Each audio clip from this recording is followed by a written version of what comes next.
Galfast High School, 809 pupils, 32 teachers, 36 if you count the art department, one headmaster, just about, and Eric Slatt, deputy ed from hell. I'll give you some context. Chalk is a British sitcom that originally aired on BBC One from early to late 1997. It was written by a pre-Sherlock, pre-Doctor Who, and yes, even pre-coupling Stephen Moffat. Based on a positive reaction from the studio audience, a second series was commissioned before the first series was even broadcast. However, the audience at home was very different. Mainly down to the fault of the BBC comparing the series to the hugely successful Fawlty Towers, and teachers hating it for some reason. If you want more about the history of the series, then you can easily do a quick Google search. To this day, Chalk still has no major cult fan base. It's got a very small fan base, but it's not got like the big fan base which I think it honestly deserves. With no repeats in the near future, and only the first series is available on DVD, and it's in limited numbers and sold only through the distributor's website. Hopefully this video might make more people aware of the series, hopefully. Maybe they might finally start checking out the series again, or if they watched the series when it first came on, they might want to view it again. So, in this video I'm going to be ranking all 12 episodes of Chalk from the worst to best. Hopefully this will give you a guide as to which episodes to watch first.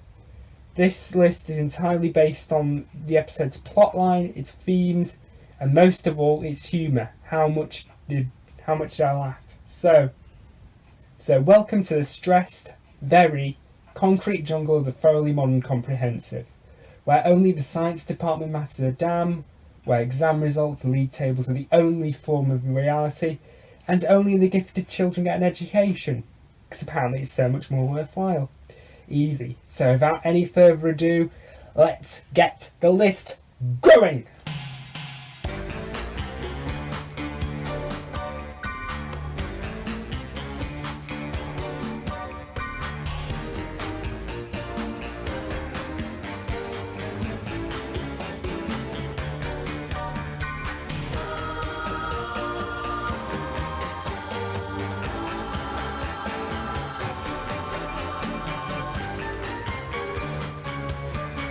So, number 12.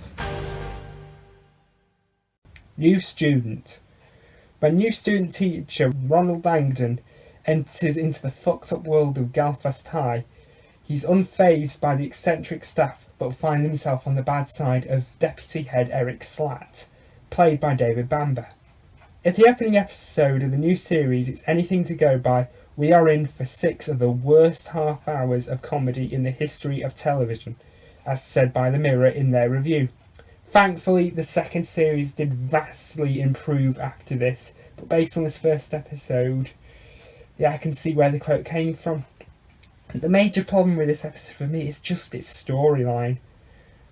I will be bringing this up much later on, but it felt like a pale imitation of the first series episode, both called Eric, since it involved Slatt getting himself stuck in some lewd situation, and a new teacher getting caught up in the mess and misunderstanding what the hell is going on. I felt the humour was quite unfunny, the unfunny form of lowbrow, although it has one of my all-time favourite quotes in the series. Well, whatever slight reputation he may have acquired for being a little tough at times. Slight reputation? Miss Travis? In the mountains of South America, the Indians have a song about him. Oh, for heaven's sake. I don't think exaggeration is really helping, Miss Travis. Well, quite. I mean, one tribe. Led by an embittered lesbian woodwork teacher who simply had no sense of humour about her sexuality. I merely suggested at a meeting that she be clearly labelled. And all the kids... I liked a lot of the staffing banter moments as well, since it played on what I assume the mundane side of the teaching profession. Morning. Morning. Morning. Morning. Morning. Morning. Morning. Morning. Morning. Dan, get us some coffee. Stick sugar. 3. Milk? Yeah, thanks. But overall, the plot and a lot of the scenes between Slat and Ronald were really most prominently Slat sticking the pervert sign on him and trying to get it off. I felt the interaction between Slat and Cockfoster in Both Called Eric was much better handled, but I'll go into more detail about that later on in the list. The ending moment wasn't too bad, a kind of bittersweet way to end a crap episode since it leaves a lot up to interpretation, but it doesn't really save this episode. This episode is the only one I don't really recommend, but don't write off the whole series just yet because it gets much better after this. For example, number 11. Amanda. The school is met with an extremely high phone bill. The main cause of this phone bill is the neurotic music and guidance teacher Amanda Tripoli, played by Amanda Boxer, using the phone bill to access the internet and is sharing some questionable information under the name Hot bitch! and is this hot bitch's little friend? Man helmet. Education Officer Archie Munt arrives and Slat thinks he's finally gotten a chance to get rid of Amanda once and for all, but everything is not as straightforward as it seems, not least of all for Amanda. This begins to go into the territories of episodes I like, although this one is quite low on the list because I felt other episodes were better for one reason or another. The episode's major plot conflict, the plotline that actually starts everything, is a tad outdated since it references, like dial-up internet, which is still surfing on the internet's a fairly new concept at that time. I mean, is there a sadder activity yet known to humankind? Give it some time, Susie. Give it some time. I don't know, but it's the best way to find out more about Star Trek. Naturally. I'm learning to speak Klingon. The interactions between Slat and Munt were extremely well done in my opinion. Slat desperately trying to impress him and failing miserably. It's fucking gold. The twist I thought was well executed as well when it turns out Munt is Man Helmet and he's been sharing the erotic posts with Amanda, and Slat is very oblivious to all this. And the ending just gets even more confusing, a bit more of a mess. And we all of a sudden get a really nice little character change for Slat, which I felt was a very nice addition. A definite improvement over the previous one, but I still preferred later episodes in this list. And number 10, Dream.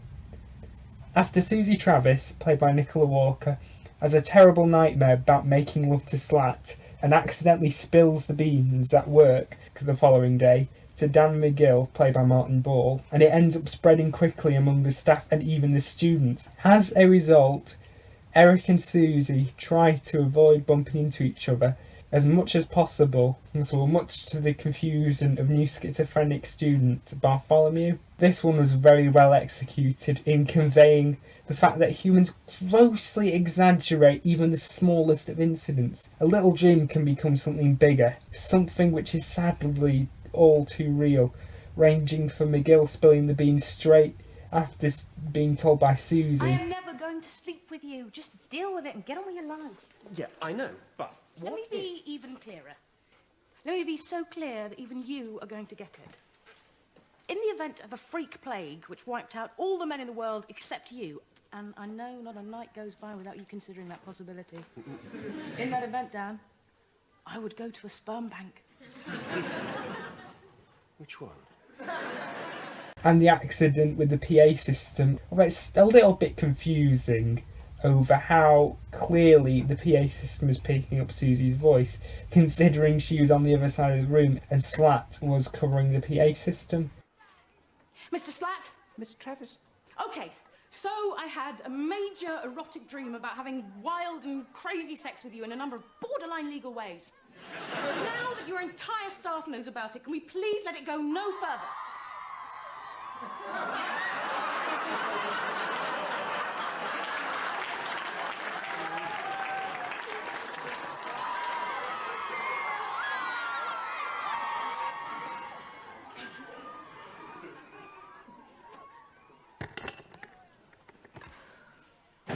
The attempts Slat and Susie do to try to avoid each other and show they don't have any everything common is absolutely brilliant and shows an oddly ironic side to the whole thing. This includes Slat making a diagram and Slat and Susie somehow bumping into each other in a classroom, and they find reconciliation in the most bizarre way possible. And the ending is a real mind fuck and leaves a lot up to interpretation.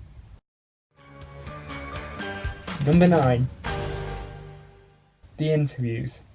An interview panel has come into Galfast High, and Eric Slat and Richard Nixon, no relation, played by John Wells, are both going up for the same job role. Slat desperately wants that job, to the point of blackmailing physical education teacher Mr. Humboldt, played by Andrew Livingston, for some helpful advice, but none of it goes to plan, and everything just implodes for Slat. How far would you go for a job? Well, presumably not as far as Slat would. This is classic farce, and is a classic example of a story trope common in short, of Slat gradually digging himself into a hole of his own doing. This episode also has a lot more development for Mr. Humboldt. Humboldt was never really used throughout most of the series. Humboldt was never one of the most fleshed out characters in the series, and he's not really got much of a distinction other than the fact that he's a violent nitwit. But out of all the other teaching staff, he's just kind of the most vanilla of the teaching staff. But the episode has more for him to do, involving Slat blackmailing him over giving him the role of being in charge of school discipline. There's a great shock reveal at the end. This one I felt a lot more development on the character side. For example, the reveal that Amanda has no students and has made them all up. Well, except for one, but... Hello, Death Row.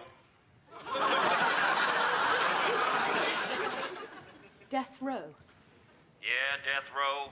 I understand there's some kind of problem. Ask for Brian Jackson. Brian Jackson? We do have a prisoner by that name. How can I help you? I was told there's some kind of emergency. Just how long has this kid been away? Look, lady, you just phoned Death Row. Home of the electric chair, the gas chamber, and the lethal injection. This is where we routinely slaughter our fellow man. Please don't tell me you got us all out of bed without a very, very good reason. Tell him we need our bassoon back. One of your prisoners has stolen a bassoon. I'll kill him. But really, the biggest selling point is Slat's desperation and general issues in the interviews, and it leads to a lot of classic moments. It'll be perfectly all right. Oh, do you think so, Sunshine? Welcome to your worst day. What's wrong now, Mr. Slat? So, not scratching your nose or anything, are you? Perhaps we could start by covering some of your early career. One or two things we'd like to know about that. You do it all the time. Such a revolting habit. Yes, fine, go ahead. And then you start sort of picking it. I mean, what's the problem? Is it permanently itchy or something? As a junior physics teacher, that is right, isn't it? Yes, indeed. I mean, scratch, scratch, scratch. You just never stop, do you? Oh, bit set in his ways, but good man. Nice chap. Liked him. And then, of course, there's your crotch.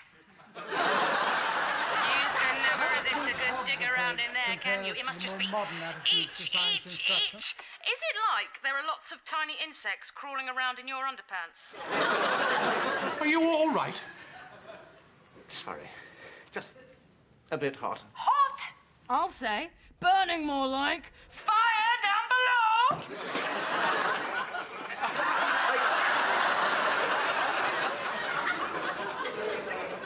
Sorry. I thought that was my mouth. And where are you talking from now, Mr. Slat? Bit unrelated, but am I the only person who thinks he looks a little bit like Norman Lovett? Holly out of Red Dwarf. I know it isn't Norman Lovett, and the actor's actually called Milton Johns, but it's just in this he looks quite a bit like Norman Lovett. It's probably just me. There's also a lot of enjoyable moments with Nixon as well, with Slat being a complete nutcase versus Nixon who practically does nothing. A bit like political readers in a weird way. I've no idea if this was intentional on Moffat's behalf or whether it was just a happy accident. Number 8. party. It's the staff party. Janet Slatt, played by Jodine Fitzgerald, and Jason Cockfoster. What the fuck was up with Cockfoster? I love that fucking name. Played by Damien Matthews, begin a love affair, and Susie and Dan find a videotape. Lesbian spank inferno. Life by Eric Slatt. With Slatt talking to his unborn child. This episode was the final episode of the series, and is a great way to close the series off, and presents a side of Slatt and Janet's relationship that we never really saw before. And the ending is such a sweet way to cap off the series. If the series was picked up for another series, it would have been more interesting to see that approach in their relationship, since throughout the course of the series, she has shown some understandable resentment to her husband, and this episode is definitely no exception, with the love affair between Janet and Cockfoster. But by Susie and Dan finding the videotape, it helps strengthen their relationship in some weird way. This episode also had many comic moments, in particular the note written by Nixon, which proves that Nixon and the new headmaster, John F. Kennedy, played by Duncan Preston, are identical characters. I don't know if Moffat intended to bring Nixon back for the second series, because unfortunately John Wells was clinically ill at the time, who played obviously Nixon in series 1, and he died only a few months after this was broadcast in early 1998. It could also be that Moffat just got lazy and just wrote the same character, or it was intentional, that he intended to write an identical character but just changed the name of the actor. I would tend to side more on it being intentional due to this gag, but the gag is really funny and a nice little tribute to John Wells. At the end of my first full term here, I appreciate I am a very different man from Mr. Nixon, and making the transition from one headmaster to the other is never easy. So with that in mind, it's only fair that I should let him thank you in his own inimitable way. Dear staff, I appreciate that Mr. Kennedy is a very different man from myself, and that making the transition from one headmaster to another is never easy. So with that in mind, it's only fair that I let him thank you in his own inimitable way. Also, there's this other running gag involving Kennedy and Amanda, with Amanda's rather quite bizarre dreams and stories. I had a strange dream about Ernest. Really, Miss Triplett? He was inflating a balloon, and it just got bigger and bigger and bigger. How extraordinary. Bigger and bigger. And the strangest thing of all, Mr. Kennedy, I was the balloon. Really? Bigger and bigger until I just couldn't bear it. And then I burst. Dear me, how distressing. Oh, no, it was all right. Until Mother turned up with a machine gun. But that's dreams for you. Yeah, yes. You know, I was rather hoping I'd be home for news night. And the very next night, I dreamt about the Osmonds, and they were all on tour, and I was a train tunnel. And Mother was in a helicopter with me. I also really enjoyed a lot of the drunk interactions. For example, the connection between Janet and Cockfoster, and Slatt's blind ignorance to it. Janet, let go, Mr. Cockfoster. Also, another great moment is Cockfoster making the connection between sex and religion, which I think was a callback to Moffat's earlier sitcom Joking Apart. I don't know if it was intentional or not, or whether I'm just grabbing at straws. Just talking about sex. I mean religion. Sex in religion. Forgetting. I mean, God invented sex, didn't he? That's why he's so often mentioned during it. When I was a kid, my parents slept in the next room. I used to think they got very excited when they were praying. What got me interested in prayer in the first place? Bit of a wrong turning there. Because it's in the Bible. It's just like shouting, God or Jesus. Actually, Trace, you explain. Number 7. Susie Arrives. Newly qualified English teacher Susie Travis arrives at Galfast High right at the worst time. So basically any time really. Dead rats in the water supply, dead teachers and a terrified headmaster. Just another average day in Galfast High. This is the first episode of the whole series, and as a first episode it's extremely well executed in terms of the introduction to the characters. Yeah, I always viewed Susie Travis as kind of like an audience surrogate. You know, she's the only sane person in this entire world of Galfast High and is the sole voice of reason. Hell, in this episode she's more of a main character than Slat is. And this carries on throughout the rest of the series, although, like the audience, she does eventually find her place in the world of Galfast High and just goes with the flow and the ride. But is still one of the only voices of reason in this fucked up world. The main plotline itself, including the dead teacher and the staff trying to hide the body somewhere, is similar to an episode of Fawlty Towers, but I felt the plot was extremely well executed. Really, Chalk is more brilliant at its executions rather than its plotlines on paper. The actor who played the dead teacher, Mr. Humphrey, is one of the best actors at playing dead, and the confusion with Humphrey's neighbour and Slat thinking she's talking about the dead rat in the water tank, absolute classic. And there's also a really nice sort of plot with the confusion over the headmaster and Slat thinking Susie is on drugs, since she says she saw the headmaster even though he can't see them, and is well executed at showing signs that Susie is going to be a comic foil for Eric Slat. I also enjoyed a lot of the scenes with Susie and the headmaster, Richard Nixon. John Wells is an extremely amazing actor and plays the role of Nixon as firm but easily approachable, and is probably the more sane head, you know, when you compare it to the incredibly twisted deputy head. Although he fails to try to support Susie's case, and the misunderstanding throughout all circulated in a brilliant ending speech. Also, there's another moment involving headmaster confusion near the beginning of the episode where we get introduced to maths teacher Dan McGill, who tries to seduce Susie, and not very well, by pretending to be the headmaster. But Susie sees right through it, which kind of shows that she has no bullshit. She takes no bullshit. She knows when she's being manipulated and can knock any man down to size. You're a headmaster. You're a Scorpio. What? Don't ask me how I know. It's funny, isn't it? You can always tell something just by looking a person right in the eye. With me, it's star signs. With me, it's penis size. And number 6. The inspection. Inspectors are coming to Galfast High and are keen on closing down a school in that area.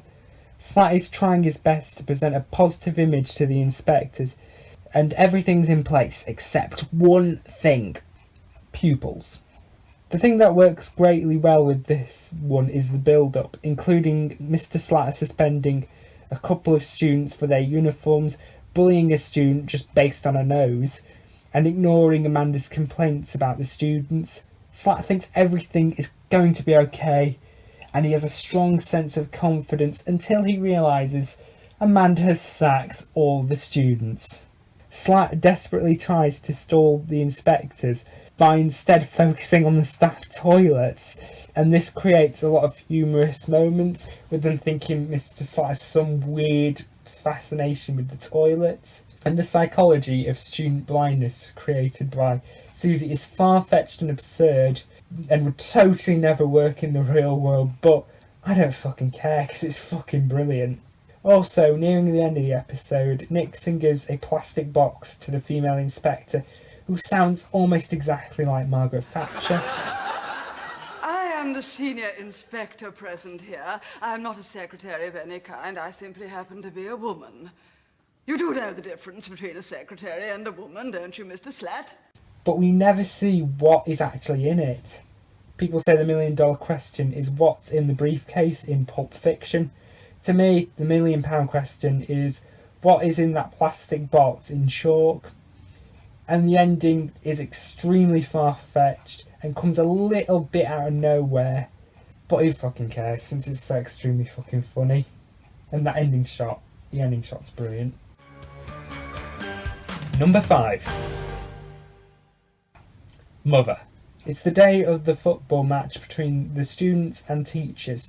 Slat is using very strict exclusions and dirty tactics in order to put the students at a disadvantage, much to the disgust of Susie Travis. Whilst in the study, Susie finds an urn with Slat's mother in it, but the assumption she is dead is wishful thinking, as she is very much alive and the spitting image of Janet. When I first started watching the series, this one I thought would be lower on the list, since I didn't really laugh as much at this one as some of the other ones, but it's gone significantly higher upon this most recent rewatching. This one is a really good character study on Slat in terms of his upbringing and various sort of factors as to why he's so weird, as to why he is the way he is. The theme of Eric never being able to move on from his mother and his childhood is a little too easy to catch, including Slat still having a naughty cupboard, the urn with cigarette ash in it, in a shrine to his mother, and most importantly, his mother and Janet both being played by Geraldine Fitzgerald and acting identically. Norman Bates connection, anyone? But I felt this one was extremely well executed, and the ending football match is fucking priceless, with Slat being the only person allowed to kick the ball. Where's the rest of your team, then? Oh, they'll be here. Don't you worry, Mr. Street Lamp. They'll be along any minute now. They won't. What? You said no moustaches, no French teachers, no yes voters in the strike ballot, no smokers, no drama teachers. Yes, what's your point? Well, as such, you're the only one, so to speak. The only one? Just me?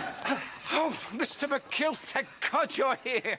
I was beginning to think I was completely alone. No. Actually, I'm playing on the pupils team. What? Sorry. Why? Well, to make up the numbers. But what about my numbers? What about me? You're supposed to be on my team. Well, you said I wasn't allowed. I'm in a choir. We've just been for a coffee. And a chat. About you. God, why did you have to make two of those? Isn't anybody on your team? Well, he's not very popular, you know.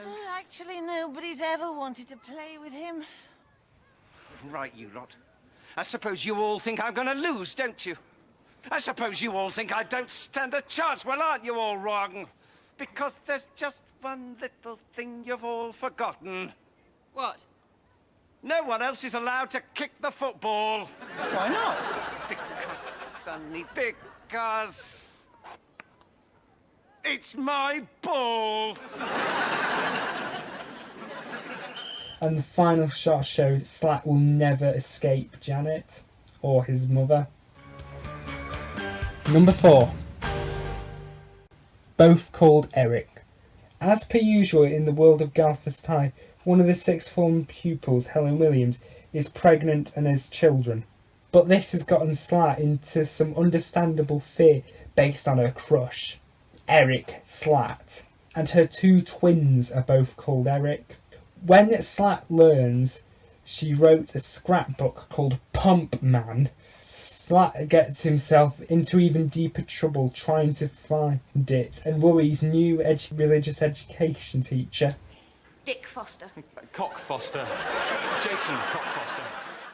This episode is one I wouldn't really recommend as your first episode, since a lot of the humour is extremely lowbrow, and yes, it does rely a lot on sex jokes. Sex jokes and lowbrow humour are very hit and miss with me. For every hit like bottom, you get a dramatic miss, like 2 pints of lager and a bucket of crisps. But to me, this episode is firmly placed in the hit territory, but others may disagree. The basic plotline conflict is truly nothing new in sitcom in terms of the concept of the main character somehow getting caught in a lewd situation, and whilst trying to dig themselves out of it, it makes matters worse, and an outsider to the situation is grossly taking things out of context, or even gets caught in the mess. This was done, for instance, in Fawlty Towers, with the only major difference being the story itself. However, this story type is a reason in sitcom, and some sitcoms can do something really special and funny with it, and this episode perfectly does that. I really enjoyed the interaction between Cockfoster and Slat. Cockfoster didn't really get that much development as he did in the second series, but the interaction between Cockfoster and Slat are really well done in conveying Cockfoster's fear of Slat. Not helped by Susie Travis, of course. Your turn. Good luck. Right, thanks. If you need a little moral support later, I'm room 12, second floor. Drop by. Thanks. Oh, by the way, if he starts raving on about sixth form girls, take no notice. He's on a bit of a sex kick at the moment.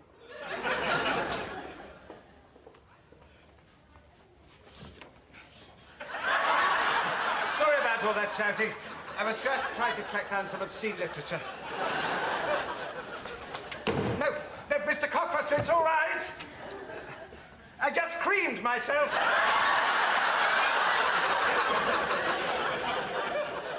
The third and final act is absolutely brilliant. Slat cuts his trousers off after getting them trapped in the drawer, and he tries to get Cockfoster to retrieve and give up his trousers for him, and having students there isn't helping matters either.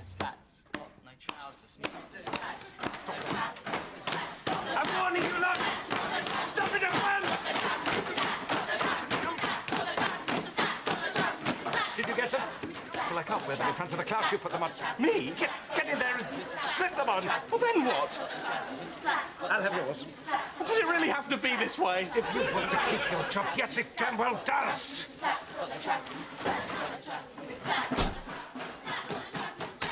I'm warning you lot. I'll get angry.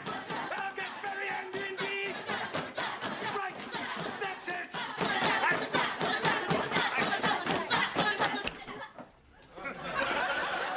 And everything for Slat is completely caves in, and the final shot is fucking brilliant. Again, not for everybody, but if you have the stomach for it, yeah, give it a go.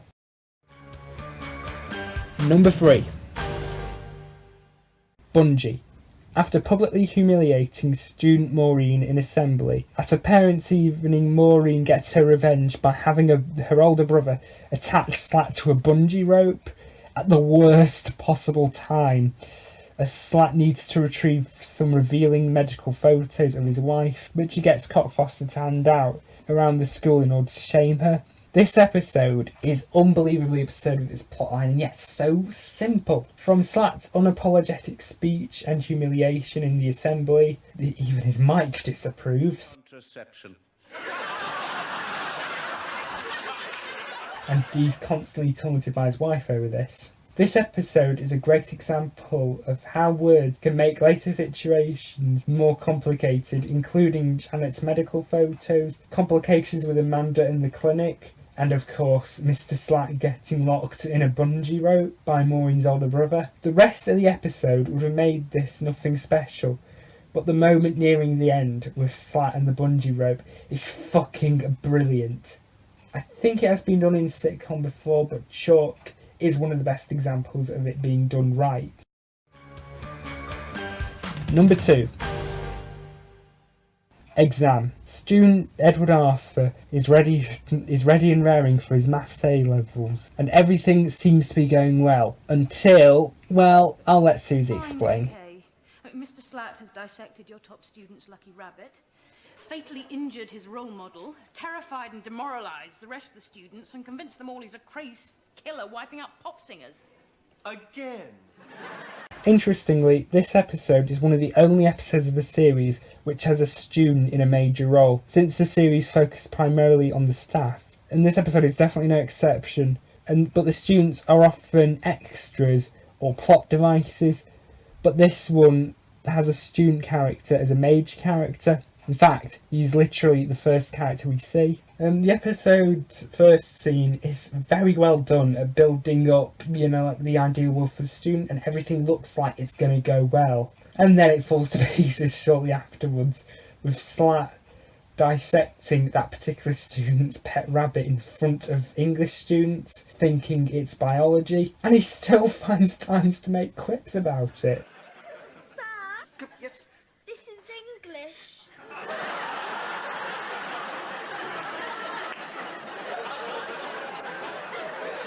Mr. Jenkins is an English teacher? I thought he was biology. English, sir. English. I see. Fine. And after I've been to all this trouble... Well, what did you have a rabbit here for, then? It's in his lesson notes. Get inside rabbit. We're doing Watership Down, sir. Watership Down. We were going to improvise scenes from it, sir. We had to get under the skin of a rabbit. Well, I hope I've been of some assistance. Oh, come on! Why didn't anyone try and stop me? We didn't want to annoy you, sir. We sort of assumed that's where the rabbit went wrong. Oh. Is he dead? What do you mean he? It's not a he, it's a her. Look. A uterus. We know that now, sir. Well, thank goodness someone's paying attention. No, sir, because of the bunnies. The bunnies? Better put these back with her mother. They shouldn't be away too long.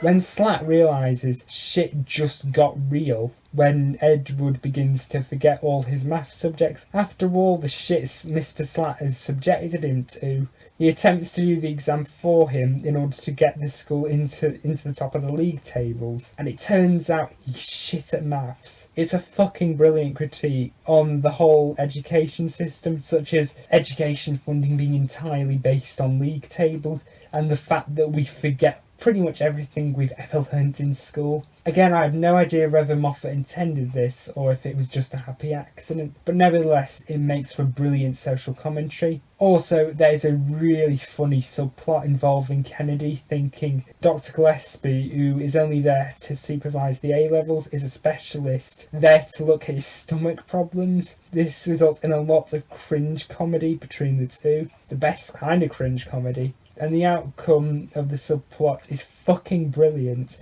And the speech at the end is so fucking great. Even David Bamber can't stop laughing. I have no idea whether David Bamber was actually supposed to laugh or whether or not it was just an accident. But nevertheless, who fucking cares? Anyway. Doctors do not now believe that she will ever recover the power of speech. As most of you will already know, part of the reason for the onset of this tragic condition was a degree of confusion between Dr. Gillespie and myself, which resulted in a confrontation which can only be described as profoundly embarrassing for all parties. The other part of the reason, of course, was that on realizing my mistake, I suffered a gastric eruption of considerable explosive force, which also had, owing to my position at the time, questionable virtue of extraordinary accuracy. This naturally made matters quite unpleasant for the other two people in the room. And number 1. The staff meeting. During a staff meeting, pissed off student and human rights activist Gail Bennett locks the staff in the staff room as a protest against the school and the people of Australia, which is a country that doesn't exist and was created by Dan McGill in order to keep his job. This is extremely unfortunate for Slat, as he desperately needs to go. Despite this episode being the third one to be broadcast, it was actually the last episode of the first series to be recorded, and at the time the budget had already ran dry, and so they couldn't afford any extras and much studio space. And this one brilliantly shows what strong writing can do on a tight budget.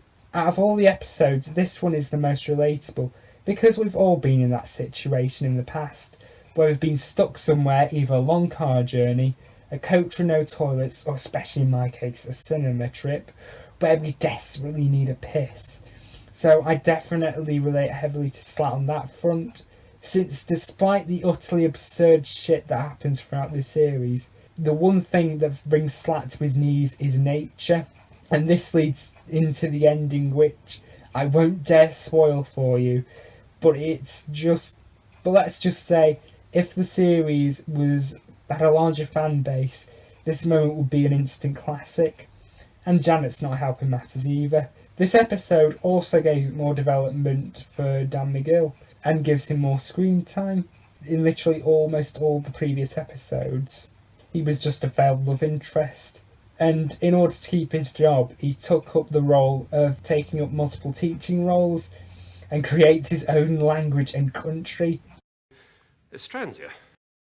And the names of the places are fucking brilliant and the best use of wordplay. Capital of Estransia, I wonder if we could Danville. return to the matter at hand. And what do you mean by... Mount Susie. Nothing off colour intended. Oh, yeah? The mountain next door is called Nice Idea. Really do. Dan? Miss Travis, please. President of Estransia, Dan. Oh, God. Travis Felicio. And this all boils down to this. Out of all the episodes, this one is my absolute favourite because of its relatability, its structure, and most of all, its comedy. So this is the end of the ranking. Moffat gets tons of criticism these days, and I can definitely see why. And I do earn for his old comedy days, you know, Coupling and before, because a lot of the strongest stuff he's ever written is comedy, like this and Joking Apart, which is another series I could not highly recommend enough. Anyway, I hope this encouraged you to give Chalk another look if you watched it at the time, or newcomers to give it a go. All the episodes are available on YouTube, but if you like the series, I would recommend you throw a couple of pennies into Craig Robin's hat and buy the first series on DVD, which he released under his own independent label. I think the stock for it is limited at the moment, and once they're gone, so you'd have to get a second-hand approach. Anyway, what did you think of the video? If you've got your own ranking, put it in the comments. If the rankings differ, then good, let's have a discussion. Anyway, that's it for the moment, and as always, goodbye. That's the way you want it, is it? Okay. You will go up these stairs. You will go into room 17. You will triumph in your maths A level, sending this school straight to the top of the league tables, or... the Spice Girls are next.